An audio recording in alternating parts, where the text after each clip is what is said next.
새누리당 대선 후보로 박근혜 후보가 확정되면서 민주통합당의 발걸음도 빨라지고 있습니다. 네, 내일 제주에서 본격적인 지역순회 경선에 막이 오를 예정인데요. 이 박근혜 대세론을 무너뜨릴 흥행바람을 일으킬 수 있을지가 관건입니다. 오늘은 민주통합당 박용진 대변인 모시고 경선과 정치권의 주요 이슈들에 대해서 알아보겠습니다. 안녕하세요. 예, 반갑습니다. 먼저요, 최근에 묻지마 범죄가 사회적인 문제가 되고 있는데 어제요, 이양구 새누리당 원내대표가 묻지마 범죄 배경에 민주당의 구태 정치가 잡고 있다라고 얘기를 했어요. 왜 이런 말을 했을까요? 저도 모르죠. 듣는 순간 경악을 금치 못했는데요. 네.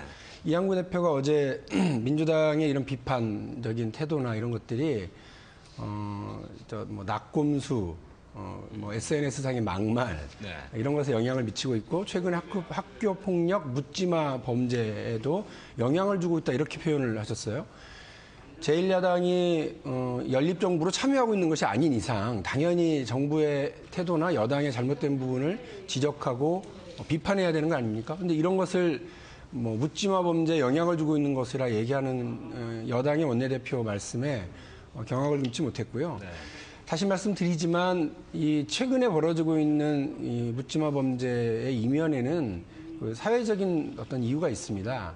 지금 자살률 관련해서는 제가 그 기자들에게도 말씀을 드렸는데 2000년 대비 2010년 자살률이 130.2% 네. 증가를 했습니다.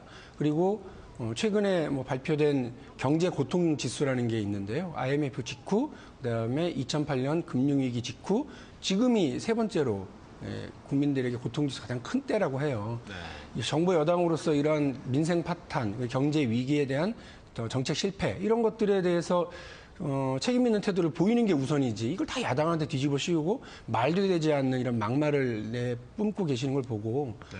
기겁을 했습니다. 특히나 이양구 원내대표 같은 경우 노무현 대통령 그 서거와 관련해서 막말 욕설 리트윗 때문에 큰 곤욕을 치른 분이 바로 그러니까 SNS상의 막말은 다름 아닌 이양구 원내대표가 가장 그 앞장서서 하셨던 분인데 그걸 왜 야당에게 떠넘기십니까? 책임을 묻고 있고요. 여기에 대해서 분명한 공개적인 사과를 해주실 것을 요구합니다. 네, 말씀하신 대로 묻지마 범죄는 여러 가지 이유에서 발생하는 것이기 때문에 서로 양당 간에 말싸움하지 마시고 좀 정책적으로 싸움을 해주셨으면 하는 바람입니다. 그게 저희들의 첫 번째 태도였었습니다. 네, 이제 민주당 본경선 얘기 좀 해볼게요. 본경선을 하루 앞두고 있는데도 안철수 원장에다가 박근혜 후보의 광폭 행보로 인해서 사실 그렇게 주목을 많이 받지 못하고 있는 것 같아요. 좀 흥행몰이 어떻게 좀 내세우실 계획이신가요? 처음에 우리 언론에서는 흥행 실패, 흥행 저조 이런 걸로 그 기사들을 쓰셨는데 제주 경선에 참여하는 선거인단이 36,000을 넘었다고 하는 것을 보고는 그런 말씀들을 이제 잘 안 하세요. 네. 실제 이전에 있었던 경선은 이른바 컷오프 경선이었습니다. 예비 경선 중에서도 예비 경선이었었는데 그때 어떤 관심도가 낮았기 때문에 많은 우려를 하셨습니다만 지금은 좀 그런 면에서는 좀 많이 벗어났고요.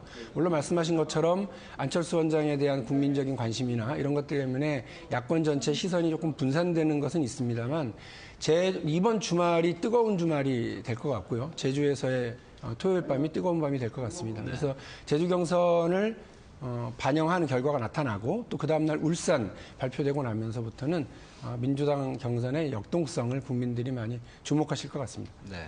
근데 제주도 같은 경우는 선거인단 규모가 이제 전체 유권자의 8%.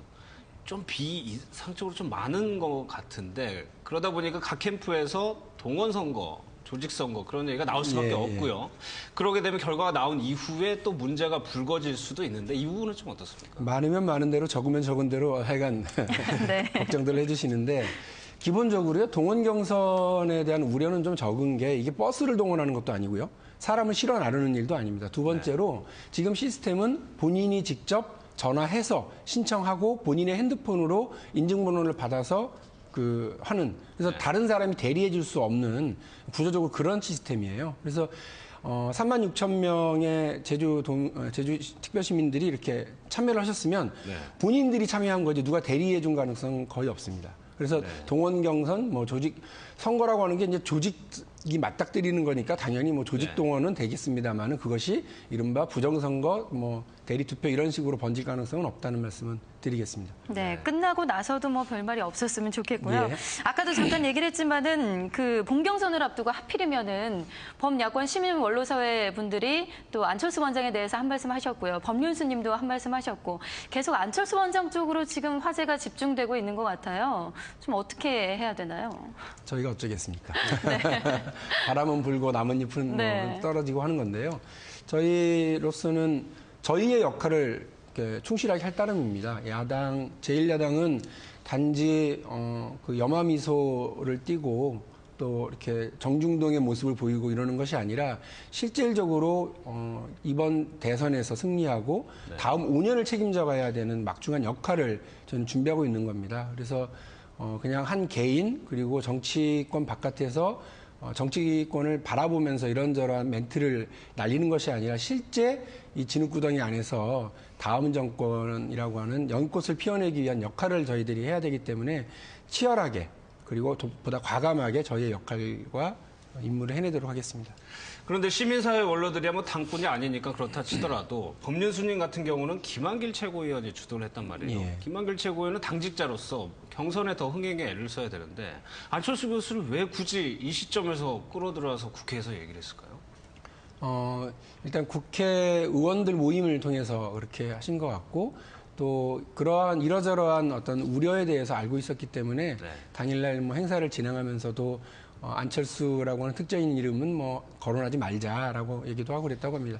법륜스님이라고 하는 사회 저명 인사 그리고 그 정치권에게 또 다른 어떤 시선을 가르쳐 줄 수 있는 그런 분을 모셔서 말씀을 듣는 그런 자리로 생각해 주셨으면 좋겠습니다. 네. 그것이 혹시요 법륜스님의 입을 통해서 민주당이 지금 잘 못하고 있다는 거를 대신 간접적으로 비판하려는 민주당이 잘 못하고 있다는 얘기는 굳이 법륜스님을 모시지 않더라도 여러 언론에서도 말씀들을 주시고 지적을 하고 비판을 하고 있고요. 민주당은 그런 비판 겸연히 받아들여서 일신 우일신 하려고 노력하고 있습니다. 네. 그 부분을 뭐 좋게 해석을 한다면은 뭐 야권 대선 경쟁이 좀 판을 키웠다라고 또 볼 수도 있겠고요. 어쨌든 안철수 원장이 이에 대해서 화답을 했는데 말씀을 경청하겠다라고 얘기를 했어요. 언젠가는 입장을 좀 밝힐 것 같은데 아무래도 경선 이후가 낫겠죠? 네. 경선 지금 뭐 이게 안철수 원장이 무슨 자기의 입장을 매일매일 밝히는 그런 정치인이 아니기 때문에 가늠하기가 어렵지 않습니까?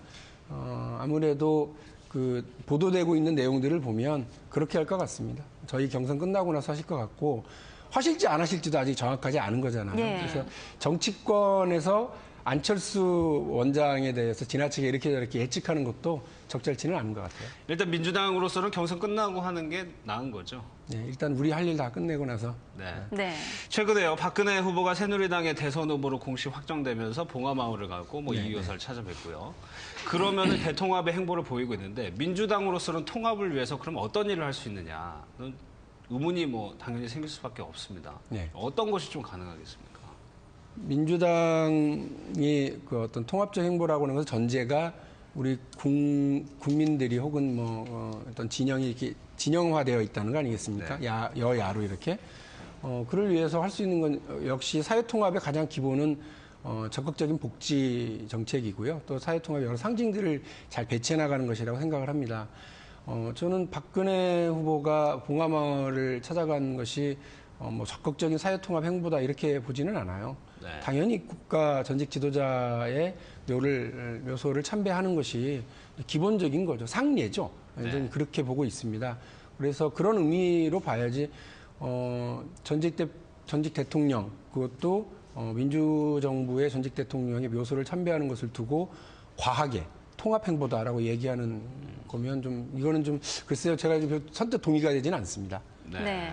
박근혜 후보가 이렇게 광폭 행보를 보이면서 뭐 어쨌든 그 정치적인 의도가 깔려 있다고 해도 뭐 보기 좋은 모습이다라고 평가하시는 분들이 많아요. 그런데 민주당의 입장에선 조금 억울할 수도 있거든요. 어제 같은 경우도 반값 등록금 토론회를 가졌는데 이거는 민주당 야당에서 먼저 제안했던 건데 그 부분을 지금 계속 뺏기고 있는 것 같거든요. 좀 어떠신가요? 아니 뭐 축구도 원래 시작할 때 동전 던지기 하고 나서 어느 쪽이 먼저 볼을 찰 거냐 이거는 정합니다. 네. 먼저 후보를 선출하셨으니까 저희 후보 결정될 때까지 여러 가지 역할을 하셔야 될 거예요. 그런데 말씀하신 것처럼 반값 등록금도 아니 여당이시잖아요. 총선 때도 계속 반값 등록금 걱정하지 마세요. 다 얘기하셔놓고 지금 또 가서 학생들하고 이런 보여주기식 정책 나열만 하시면 어떡합니까? 입법하자고요. 입법하자고 그러는데 자꾸 그것과 관련해서는 안 하고 네. 저희들 그러니까 정치 행보만 하고 있다고 하는 것이 아쉬운 거예요. 지금 대학생과 그 부모님들의 고통은 저렇게 한가하게 정치 행보를 할 것이 아니라 이미 합의하고 할 수 있는 정책이라고 한다면 입법하시면 되잖아요. 저희가 입법 과정에 들어가자고 하는데도 안 하고 있고 총선 때 그것을 이야기했음에도 불구하고 지금까지 내버려두고 있다. 이미 민주당의 박원순 서울시장은 즉각 해버렸지 않습니까? 서울시립대의 경우. 네. 그래서 이미 서울시립대의 경우는 군대를 갔던 학생이 복학을 하는데 영원입니다. 이미 돈을 내고 갔었기 때문에 그런 그 고지서를 받아들일 정도로 변화가 있습니다. 이런 변화를 만들어내야죠. 저희들은 국민들이 원하시는 것은 변화를 만들어내는 거지 변화시키겠다고 이야기하는 것은 아니라고 생각합니다. 네. 실질적으로 구체화시켜야 된다는 말씀이신 것 같은데요. 아까 네. 말씀하신 것처럼 사회 통합에서는 복지가 당연히 중요할 수밖에 없고요. 그러다 보면 경쟁을 해야 되는 입장에서는 차별화를 시켜야 되는데 좀 어떻게 좀 해나가실 계획이세요? 복지에서는 뭐 차별화가 우선 중요한 것 같지는 않아요. 국민들은 민주당 복지 따로, 새누리당 복지 따로 이렇게 바라보시지 않겠죠. 네. 숨이 막힐 지경의 애들 다 있잖아요. 지금은 흉악범으로 가해자로 있지만 이른바 묻지마 범죄를 저지른 사람들이 우리 사회에 벼랑 끝에 몰려있는 사람들이라는 것도 생각을 하셔야 될 것 같습니다. 여의도에서 칼부림을 일으켰던 그 가해자가 주머니에 단돈 200원밖에 없었다는 거 아닙니까? 자살을 몇 번이나 생각하려고 했다는 거 아닙니까? 그런데 그런 국민들은 벼랑 끝에 매달려 있는데 무슨 차별을 얘기하고 네 거 내 거 다르니까 뭐가 더 다른지 경쟁해보자 이럴 것이 아니라 반값 등록금 말씀드렸습니다. 이슈 선점하세요. 이슈 선점하시고요. 저희가 아무리 정책 마련했지만 뭐 가져가려고 하신다 가져가시고요. 박근혜 후보에게 그런 거 가지고 불만 갖지 않겠습니다. 네. 같이 하자고요. 그래서 숨이 턱턱 막히고 있는 국민들에게 정치권이 변화를 만들어서 이렇게 드리는 노력을 해야 하지 않겠습니까? 정치 행보만 하지 마시고 할 수 있는 합의된 것부터 하나하나 했으면 좋겠어요. 네. 네, 알겠습니다. 오늘 시원하게 말씀해 주셔서 감사합니다. 네. 고맙습니다. 예.